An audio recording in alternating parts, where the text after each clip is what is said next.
Welcome to CSEB aspirants. അപ്പോൾ ഇന്ന് നമ്മൾ ഡിസ്കസ് ചെയ്യുന്നത് റൂൾസുമായി ബന്ധപ്പെട്ട കുറച്ച് ക്വസ്റ്റ്യൻസ് ആണ് കേട്ടോ. അപ്പോൾ റൂൾസിൽ പ്രീവിയസ് ക്വസ്റ്റ്യൻസ് ആണ്, മുൻപ് ചോദിച്ച ചോദ്യങ്ങളാണ്. നമ്മുടെ ക്വസ്റ്റ്യൻ പേപ്പറിൽ തന്നെ CSEB ഒന്ന് രണ്ട് പ്രാവശ്യം ചില ക്വസ്റ്റ്യൻസൊക്കെ വീണ്ടും വീണ്ടും ആവർത്തിച്ച് വരുന്നുണ്ട്. അപ്പോൾ അങ്ങനെ ചോദിച്ച കുറച്ച് ഇമ്പോർട്ടൻ്റ് ആയ ക്വസ്റ്റ്യൻസ് ആണ് നമ്മൾ ഉൾപ്പെടുത്തിയിട്ടുള്ളത്.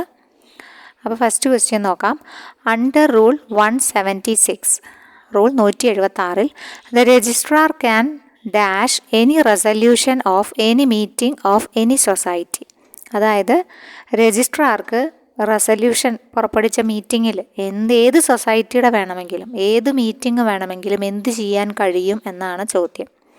ഏത് റെസല്യൂഷൻ വേണമെങ്കിലും ഏത് മീറ്റിങ്ങിലെ ഏത് സൊസൈറ്റിയുടെ അതിനുള്ള അദ്ദേഹത്തിൻ്റെ അധികാരമാണ് റൂൾ 176 പ്രസ്താവിക്കുന്നത്. അപ്പോൾ അതെന്താണെന്നാണ് ചോദ്യം.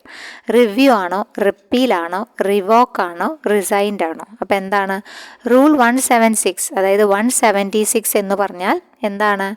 RCS power to rescind resolution എന്നാണ് പറയുന്നത്. അപ്പോൾ RCSൻ്റെ റിസൈൻഡിങ് പവറിനെ കുറിച്ച് പറയുന്ന റൂളാണ് റൂൾ 176 എന്ന് പറയുന്നത്. അപ്പോൾ ഇവിടെ ഓപ്ഷൻ ഏതാ വരുന്നത്? ഓപ്ഷൻ വരുന്നത് റിസൈൻഡ് എന്നതാണ് ഓപ്ഷൻ ഉത്തരമായിട്ട് വരുന്നത് കേട്ടോ. ഉത്തരം വരുന്നത് റിസൈൻഡ് ആണ്. അപ്പോൾ റൂൾ 176മായി ബന്ധപ്പെട്ട മറ്റ് അടുത്തുള്ള ഒരു റൂൾസൊക്കെ നമുക്ക് ജസ്റ്റ് ഒന്ന് മെമ്മറൈസ് ചെയ്ത് പോവാം. Rule 176 registrar's power to rescind resolution എന്ന് പറഞ്ഞു. റൂൾ 177 എന്താണെന്ന് വെച്ചാൽ societies to furnish statistics on employment to the labour bureau എന്നതാണ്. ഇത് പ്രധാനപ്പെട്ട ഒന്നും അല്ല, ചോദിച്ച് കണ്ടിട്ടില്ല. റൂൾ 178 യൂസ് ഓഫ് പ്രിമിസസ് ആണ്. പിന്നെ റൂൾ 178A എന്ന് പറയുന്നത് കുറച്ച് ഇമ്പോർട്ടൻ്റ് തോന്നുന്നു.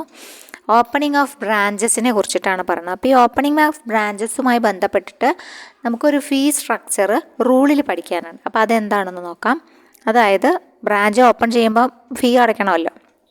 അപ്പോൾ അത് കേരള സ്റ്റേറ്റ് കോപ്പറേറ്റീവ് ബാങ്ക്, അതായത് ഇന്നത്തെ കേരള ബാങ്ക്, അതുപോലെ Kerala state cooperative agricultural and rural development bank, അതായത് കേസ്കാർഡ് ബാങ്ക്, പിന്നെ ഡിസ്ട്രിക്റ്റ് കോപ്പറേറ്റീവ് ബാങ്ക്. പക്ഷേ ഇന്ന് ഡിസ്ട്രിക്ട് കോപ്പറേറ്റീവ് ബാങ്ക്സ് ഇല്ല. പക്ഷേ ഉള്ള സമയത്താണ് ഡിസ്ട്രിക്ട് കോപ്പറേറ്റീവ് ബാങ്ക് എത്ര രൂപ അടയ്ക്കണം എന്ന് വെച്ചാൽ 10,000 ഫോർ ഈച്ച് ബ്രാഞ്ച്. ഓരോ ബ്രാഞ്ചിനും 10,000 വെച്ച് അടയ്ക്കണം എന്നാണ് പറഞ്ഞത് കേട്ടോ. ബ്രാഞ്ചുകൾ ഓപ്പൺ ചെയ്യുമ്പോൾ ഓരോ ബ്രാഞ്ചിനും 10,000 അടയ്ക്കണം. പിന്നെ അതേപോലെ തന്നെ പ്രൈമറി അഗ്രികൾച്ചറൽ ക്രെഡിറ്റ് സൊസൈറ്റീസ്, അതായത് PACS, പിന്നെ സർവീസ് കോപ്പറേറ്റീവ് ബാങ്ക്സ്, പിന്നെ primary agricultural and rural development banks PCARD banks, farmers service cooperative banks, urban banks, ഇവയെല്ലാം 5,000 രൂപ ഈച്ച് ബ്രാഞ്ചിന് അടയ്ക്കണം. ഏതൊക്കെയാണ്? PACS, service cooperative banks, PCARD banks, FSS, അതായത് farmers service cooperative banks, urban ബാങ്ക്സുകളൊക്കെ 5,000 വെച്ചടയ്ക്കണം. പിന്നീട് പറയുന്നത് അർബൻ കോപ്പറേറ്റീവ് സൊസൈറ്റീസ് ആണ്. അർബൻ കോപ്പറേറ്റീവ് സൊസൈറ്റീസ്, വനിതാ cooperative societies, agricultural improvement cooperative societies, other miscellaneous societies ഒക്കെ 5,000 ഫോർ ഈച്ച് ബ്രാഞ്ച്. അവർക്കും 5,000 ആണ് ഓരോ ബ്രാഞ്ചിനും.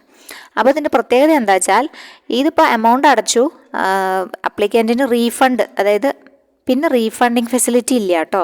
ഇനിയിപ്പോൾ അഥവാ സാങ്ഷൻ ലഭിച്ചില്ലെങ്കിലും ഫണ്ട് അടച്ചത് റീഫണ്ട് ചെയ്ത് കൊടുക്കില്ല എന്നും പറയുന്നുണ്ട്. അപ്പോൾ ജസ്റ്റ് ഒന്ന് ഓർത്തിരുന്നാൽ മതി. പിന്നെ റൂൾ 179 വന്നിട്ട് restriction of officers of society appearing as legal practitioners, അതായത് ലീഗൽ ഓഫീസർ, അതായത് സൊസൈറ്റിയുടെ ഓഫീസേഴ്സ് ആരും ലീഗൽ പ്രാക്ടീഷണറായിട്ട് പിന്നെ ഒരു വർക്ക് ചെയ്യാൻ പാടില്ല. അല്ലെങ്കിൽ ഏതെങ്കിലും ഒരു സൊസൈറ്റിയുടെ മുമ്പിലോ എഗെയിൻസ്റ്റ് എനി അതർ സൊസൈറ്റി അല്ലെങ്കിൽ ഒരു മെമ്പർ ഓഫ് ദ ഫോർമർ സൊസൈറ്റിക്ക് ഒന്നും വേണ്ടിയിട്ട് ലീഗലായിട്ടുള്ള പ്രാക്ടീഷണറായിട്ട് പോകാൻ പാടില്ല എന്ന് പറഞ്ഞിട്ടുണ്ട് ഓഫീസർ. റൂൾ 180 പറയുന്നത് societies not to act without previous sanction of registrar in certain matters. അത് പിന്നെ അങ്ങനെ തന്നെയാണ്. രജിസ്ട്രാർ പ്രീവിയസ് സാങ്ഷൻ ഇല്ലാതെ പല കാര്യങ്ങളിലും സൊസൈറ്റി ഇടപെടാൻ പാടില്ല. ബൈലോ എന്തു തന്നെ പറഞ്ഞാലും എന്ത് വേണം? RCSൻ്റെ പ്രീവിയസ് സാങ്ഷൻ വേണം പല പ്രവർത്തനങ്ങൾക്കും. 181 ഇമ്പോർട്ടൻ്റ് ആണ്. Power to exempt from rules. State government ചില ഓർഡറുകളോ ജനറലോ അല്ലെങ്കിൽ സ്പെഷ്യൽ ഓർഡറുകളോ ഒക്കെ ഇറക്കിയിട്ട് അവർക്ക് ഈ ഒരു ചില എക്സംഷൻ നടത്താനുള്ള അധികാരമുണ്ട് എന്നും പറയുന്നുണ്ട്. അപ്പോൾ അതാണ് റൂൾ 181 എന്ന് പറയുന്നത്. അപ്പം മിസ്സലേനിയസുമായി ബന്ധപ്പെട്ടതാണ് നമ്മളിപ്പോൾ പഠിച്ചതൊക്കെ കേട്ടോ, മിസ്സലേനിയസ് ആണ്. റൂൾ 176 തൊട്ടിട്ട് 181 വരെ പറഞ്ഞു. 176 പറയുന്നത് registrar's power to rescind resolution. 177 societies to furnish statistics on employment to the labour bureau, അത് ഇത്ര ഇമ്പോർട്ടൻ്റ് അല്ല.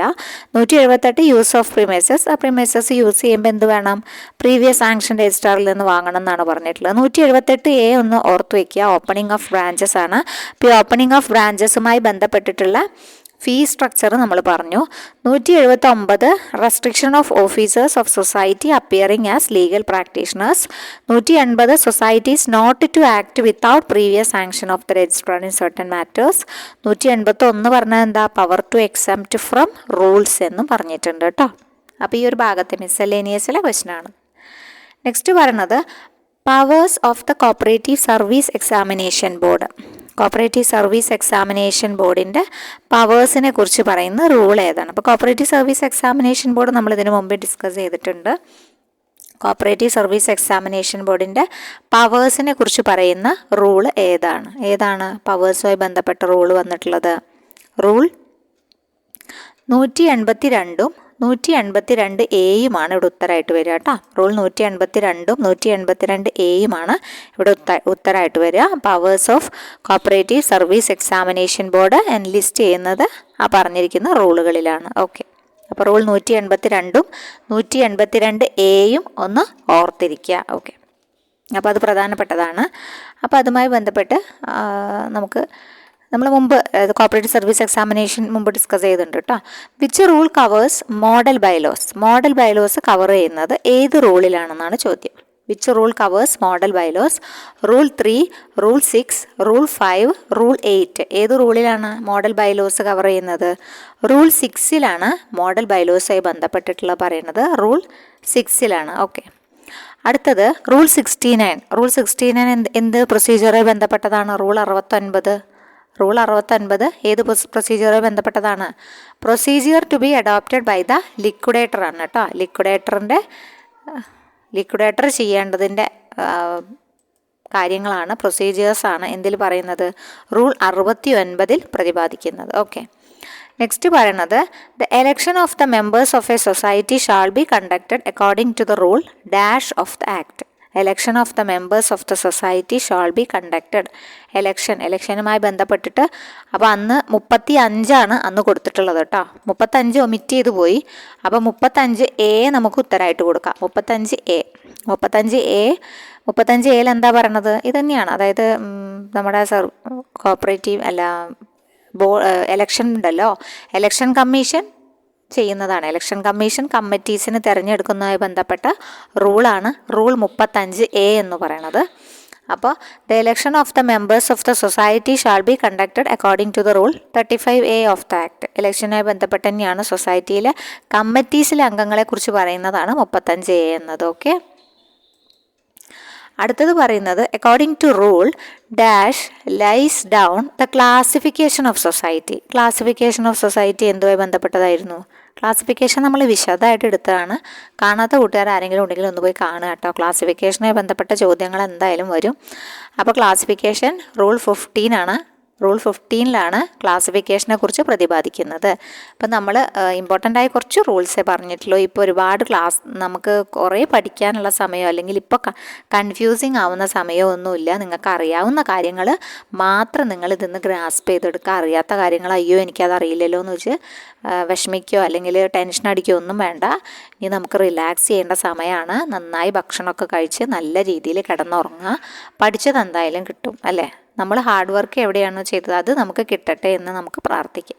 അത്രേ പറ്റുള്ളൂ.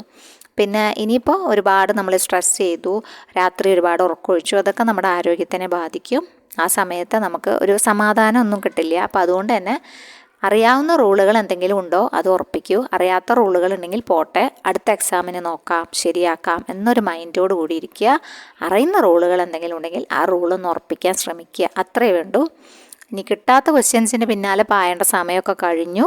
ഇനിയിപ്പോൾ ഇന്ന് വേണ്ടത് വല്ല അവസാന നിമിഷത്തിലെ മാത്സ് കുറച്ച് ഇക്വേഷൻസ് പഠിക്കുകയെ, പിന്നെ അതുപോലെ തന്നെ ഇമ്പോർട്ടൻ്റ് ആയ കറണ്ട് അഫെയർസ് എന്തെങ്കിലുമൊക്കെ ഒന്ന് നോക്കുക, അതൊക്കെ ചെയ്താൽ മതി.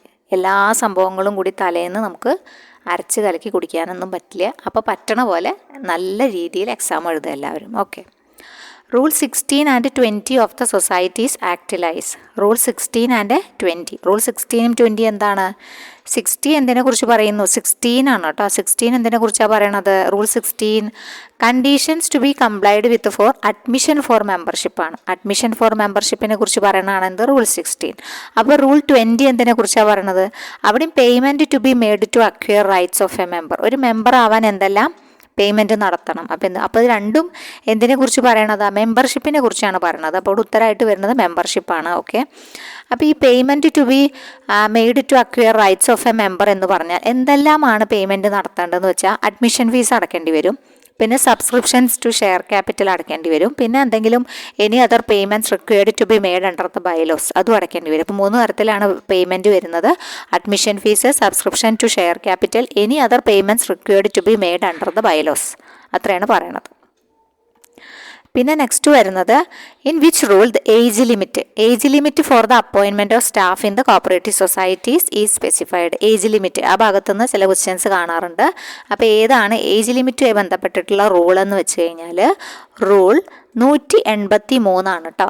റൂൾ 183 ഏജ് ലിമിറ്റുമായി ബന്ധപ്പെട്ടിട്ടുള്ള കാര്യങ്ങൾ പറയുന്നത്. എവിടെയാണ്? 183 കേട്ടോ. 183 ഒന്ന് ഓർത്ത് വയ്ക്കുക. ഓക്കെ. ആ ഭാഗത്തുനിന്ന് ചിലപ്പോൾ ക്വസ്റ്റ്യൻസൊക്കെ ഇങ്ങനെ കാണാറുണ്ട്. അപ്പോൾ അതുകൊണ്ടാണ് ആ ഭാഗം നോക്കണം എന്ന് പറഞ്ഞത്. അപ്പോൾ ആ ഭാഗത്ത് 183 പറഞ്ഞത്. 182 ക്ലാസിഫിക്കേഷനാണ്. ക്ലാസിഫിക്കേഷൻ അണ്ടർ സെക്ഷൻ 80 പ്രകാരമുള്ള ക്ലാസിഫിക്കേഷൻ തുടങ്ങുന്നത് റൂൾ 182 എസ്റ്റാബ്ലിഷ്മെൻറ്റ് എന്ന് പറഞ്ഞ ചാപ്റ്ററിലാണ് അതൊക്കെ കൊടുത്തിട്ടുള്ളത് കേട്ടോ. പിന്നെ അത് കഴിഞ്ഞ് 182 ഉണ്ട്, 182 ഉണ്ട്. 182 എന്താ പറയുന്നത് വെച്ചാൽ powers and functions of cooperative service examination ബോർഡാണ്. നമ്മുടെ എക്സാം കണ്ടക്ട് ചെയ്യേണ്ട രീതികളെക്കുറിച്ചും അവർ ലിസ്റ്റ് പബ്ലിഷ് ചെയ്യുന്നതിനെ കുറിച്ച്, ഇൻ്റർവ്യൂ, അതൊക്കെയാണ്. പിന്നെ അതിൽ 182 പറഞ്ഞത് ടേംസ് ആൻഡ് കണ്ടീഷൻസ് ഓഫ് അപ്പോയിൻമെൻ്റ് ആണ്. Cooperative service examination board appointment നടത്തുമ്പോൾ എന്തൊക്കെ ടേംസ് ആൻഡ് കണ്ടീഷൻസ് പാലിക്കണം എന്ന് പറയുന്നുണ്ട്. അത് കഴിഞ്ഞ് 182 പറയണത് മീറ്റിംഗ്സ് ഓഫ് ദ ബോർഡാണ്. ബോർഡിൻ്റെ മീറ്റിങ്ങിനെ കുറിച്ച്. 182 എന്ന് പറയുന്നത് officers and other employees of the ബോർഡാണ്. 183 ഏജ് ലിമിറ്റുമായി ബന്ധപ്പെട്ടതാണ്. അതാണ് അവിടെ ചോദിച്ചിട്ടുള്ളത്. ഏജ് ലിമിറ്റുമായി ബന്ധപ്പെട്ടതാണ് 183. അപ്പോൾ ഏജ് ലിമിറ്റ് മാക്സിമം പറയണത് 45 ആണ് കേട്ടോ.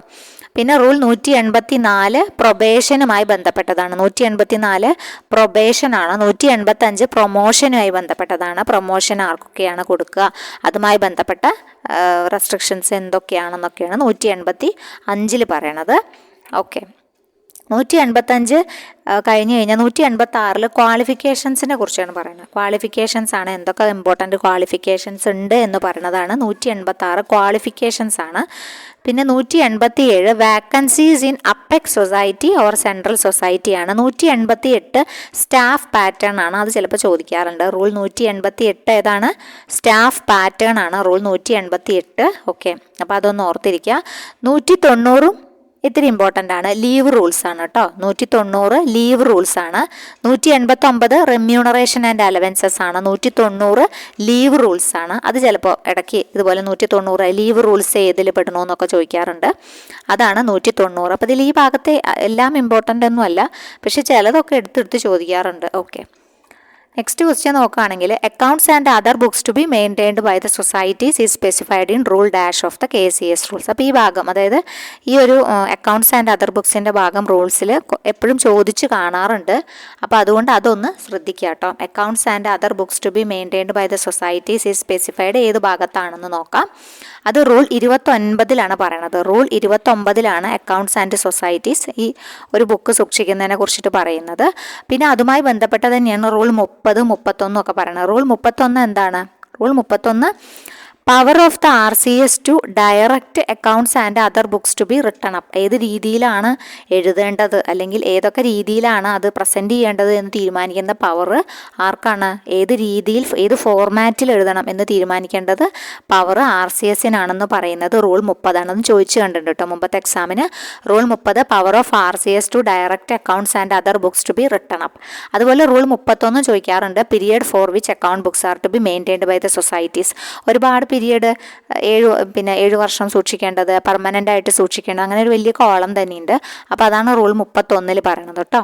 അപ്പോൾ അത് പ്രധാനപ്പെട്ടതാണ്. അപ്പോൾ റൂൾ 30 ആ ഒരു ഏത് ഷെഡ്യൂൾ പ്രകാരം അല്ലെങ്കിൽ ഏത് ടൈപ്പിൽ സൂക്ഷിക്കണം എന്ന് പറയുന്നത് റൂൾ 30ഉം. റൂൾ 31 പറയുന്നത് period for which account books are to be maintained by the societies ആണ്. അപ്പോൾ അതൊന്നും ഇമ്പോർട്ടൻ്റ് ആണ്, അത് ഓർത്തിരിക്കാം. പിന്നെ അടുത്തത് പറയുന്നത് in which chapter of KCS act have no rules. Rules ഇല്ലാത്ത ചാപ്റ്റർ ഏതാണെന്നാണ് ചോദിച്ചിട്ടുള്ളത്.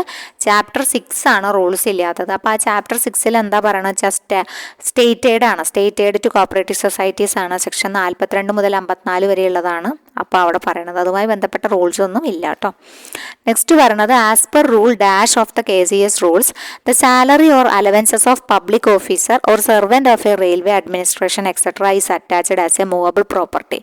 ഇത് വളരെ ഉള്ളിലുള്ളൊരു ക്വസ്റ്റനാണ്, നമുക്ക് കണ്ടുപിടിക്കാൻ തന്നെ അങ്ങനെ ഒരു രീതിയിലുള്ള ക്വസ്റ്റനാണ്. കാരണം അത്ര ഒരു വിസിബിൾ ആയിട്ടുള്ള ഒരു ഏരിയയിലുള്ളൊരു ക്വസ്റ്റനൊന്നും അല്ല. പക്ഷെ അവർ ചോദിച്ചിട്ടുണ്ട്. റൂൾ 77 ആണ് കേട്ടോ. റൂൾ 77 ആണ് ഇങ്ങനെ പറയുന്നത്. ഇതേ ഒരു പേരിൽ തന്നെയാണ് salary or allowance of public officer or servant of railway administration etcetera is attached as A movable property എന്ന് പറയുന്നത്. മൂവബിളും ഇമ്മൂവബിളും ഒക്കെ അറ്റാച്ച്മെൻറ്റും ആ ഭാഗമാണ്. അറ്റാച്ച്മെൻറ്റും ഡിക്രിയുടെ ഒക്കെ റൂള് തുടങ്ങുന്ന ഭാഗത്താണ് ഇത് പറഞ്ഞിട്ടുള്ളത്. റൂൾ 76 എന്താന്ന് നോക്കാം. റൂൾ 77 ഇപ്പം നമ്മൾ പറഞ്ഞു. റൂൾ 77 ആണ് ഇവിടെ ഉത്തരമായിട്ട് വരുന്നത് കേട്ടോ. റൂൾ 77 ആണ് ഇവിടെ ഉത്തരമായിട്ട് വരുന്നത്. റൂൾ 76 ഒന്ന് നോക്കാം. 77 ഇപ്പം നമ്മൾ പറഞ്ഞു. 76 പറയുന്നത് റൂൾസ് ഫോർ അതായത് പിടിച്ചെടുക്കില്ലേ, സീസ് ചെയ്യാന്ന് പറയില്ലേ, അങ്ങനെ seizure and sale of movable property എന്നാണ് പറയുന്നത്. റൂൾ 78 പറയണത് attachment of share or interest in movable എന്ന് പറഞ്ഞിട്ടുണ്ട്. അതൊന്നും ചോദിച്ചു കണ്ടിട്ടില്ല, ഈ ഭാഗത്തൊന്നും ചോദിച്ചു കണ്ടിട്ടില്ല, പക്ഷെ ഇപ്പം അടുത്ത് ചോദിച്ചു കേട്ടോ. റൂൾ 79 എന്താണെന്ന് വെച്ചാൽ അറ്റാച്ച്മെൻറ്റ് ഓഫ് ഡിക്രി ആണ്. അത് ഒത്തിരി ഇമ്പോർട്ടൻ്റ് ആണ്. റൂൾ 79 ചോദിച്ചു കണ്ടിട്ടുണ്ട്. അറ്റാച്ച്മെൻറ്റ് ഓഫ് ഡിക്രി റൂൾ 79 ആണ് കേട്ടോ. 79 അറ്റാച്ച്മെൻറ്റ് ഓഫ് ഡിക്രി അത് 79 ആണ്. അപ്പോൾ അതൊന്ന് ഓർത്തിരിക്കാം. പിന്നെ അടുത്തത് പറയുന്നത് appointment of post mentioned in sub rule 3 and 4. Rule 185 നമ്മൾ പറഞ്ഞു. അവിടെ maximum age limit of candidate direct recruitment എത്രയാണ് കൊടുത്തിട്ടുള്ളതെന്നാണ് ക്വസ്റ്റ്യൻ വന്നിട്ടുള്ളത്. ഡയറക്റ്റ് റിക്രൂട്ട്മെൻറ്റിന് 45 ആണ് കേട്ടോ മാക്സിമം പറയുന്നത്. എല്ലാ റിലാക്സേഷനും ഏജും എല്ലാ കാര്യങ്ങളും നോക്കൂല. അപ്പോൾ റിസർവേഷൻ കാറ്റഗറിയും എല്ലാം അടക്കം 45 വയസ്സാണ് പറയണത് മാക്സിമം ഏജ് ലിമിറ്റ് പറയുന്നത് കേട്ടോ കാൻഡിഡേറ്റിൻ്റെ. അടുത്ത ക്വസ്റ്റ്യൻ നോക്കുകയാണെങ്കിൽ who shall have the power to frame uniform service rules and conduct റൂൾസും അതുപോലെ തന്നെ സർവീസ് റൂൾസും ഒക്കെ ഫ്രെയിം ചെയ്യുന്നത് ആരാന്നാണ്. For the employees of any or all any classes of the cooperative societies. അത് വായിക്കുമ്പോൾ തന്നെ നമുക്കറിയാം അല്ലേ, ഫ്രെയിം ചെയ്യുക ആരായിരിക്കും? ഗവൺമെൻറ് ആണോ? രജിസ്ട്രാർ ഓഫ് കോപ്പറേറ്റീവ് സൊസൈറ്റീസ് ആണോ? ജനറൽ ബോഡി ആണോ? മാനേജിങ് കമ്മിറ്റി ആണോ? തീർച്ചയായിട്ടും അത് ആര് തന്നെയാണ്? ഗവൺമെൻറ് തന്നെയാണ്. ഗവൺമെൻറ് ആണല്ലോ അതോറിറ്റി എന്ന് പറഞ്ഞു കഴിഞ്ഞാൽ. അപ്പോൾ അവർ തന്നെയാണ് അങ്ങനത്തെ കോൺട്രാക്ട് റൂൾസും പിന്നെ അതുപോലെ തന്നെ സർവീസ് റൂൾസും എല്ലാം ഫ്രെയിം ചെയ്യുന്നത് ഗവൺമെൻറ് ആണ്. ഓക്കെ, അപ്പോൾ അത് കിട്ടിയെന്ന് വിചാരിക്കണം. നെക്സ്റ്റ് വരുന്നത് റൂൾ 15 ആണ്. റൂൾ 15ൻ്റെ ഭാഗം ഇമ്പോർട്ടൻ്റ് ആണ്. റൂൾ 15 ക്ലാസിഫിക്കേഷൻ ഏത് ബേസിലുള്ളതാണെന്നാണ് ചോദിച്ചത്. റൂൾ 15 ക്ലാസിഫിക്കേഷൻ ഏത് ബേസാണ്? വർക്കിംഗ് ക്യാപിറ്റൽ ബേസ്ഡ് ആണോ? പ്രോഫിറ്റബിലിറ്റി നോക്കിയിട്ടാണോ? പ്രിൻസിപ്പൽ ഒബ്ജക്റ്റ് നോക്കിയിട്ടാണോ? പെർഫോമൻസ് നോക്കിയിട്ടാണോ? അപ്പോൾ അതിൽ നമുക്ക് നോക്കുമ്പോൾ തന്നെ അറിയാം അവിടെ പറഞ്ഞത് എന്തൊക്കെയാണ് ചെയ്യണമെന്നാണ് നോക്കണം അല്ലേ. അപ്പോൾ അത് പ്രിൻസിപ്പൽ ഒബ്ജക്റ്റ് നോക്കിയിട്ടാണ് അവർ വർക്കിങ്ങിൻ്റെ സ്റ്റൈൽ അല്ലെങ്കിൽ പ്രിൻസിപ്പൽ ഒബ്ജക്റ്റ് ആണ് അവിടെ പറയുന്നത് കേട്ടോ. അപ്പോൾ റൂൾ 15 ക്ലാസിഫിക്കേഷൻ എന്തുമായി റിലേറ്റഡ് ആണ്? പ്രിൻസിപ്പൽ ഒബ്ജക്റ്റ് ഓഫ് കോപ്പറേറ്റീവ് സൊസൈറ്റീസുമായി ബന്ധപ്പെട്ടതാണ് എന്ത്? റൂൾ 15 ക്ലാസിഫിക്കേഷൻ എന്ന് പറഞ്ഞിട്ടുള്ളത്. ഓക്കെ, നെക്സ്റ്റ് ക്വസ്റ്റ്യൻ നോക്കുകയാണെങ്കിൽ the procedure regarding the amendment of bylaws is given under rule. Amendment of bylaws ഏത് റൂളിലാണ്? KCS ആക്ട് ആൻഡ് റൂളാണ് കേട്ടോ. റൂളിൽ കൊടുത്തിട്ടുള്ളതാണ് ചോദിച്ചിട്ടുള്ളത്. അപ്പോൾ ഏതിലാണ്? Procedure regarding the amendment of bylaws. Amendment of bylaws പറഞ്ഞിട്ടുള്ളത് റൂൾ 9 കേട്ടോ. റൂൾ 9 അമെൻമെൻറ്റ് ഓഫ് ബൈലോസുമായി ബന്ധപ്പെട്ട കാര്യങ്ങൾ പറഞ്ഞിട്ടുള്ളത്.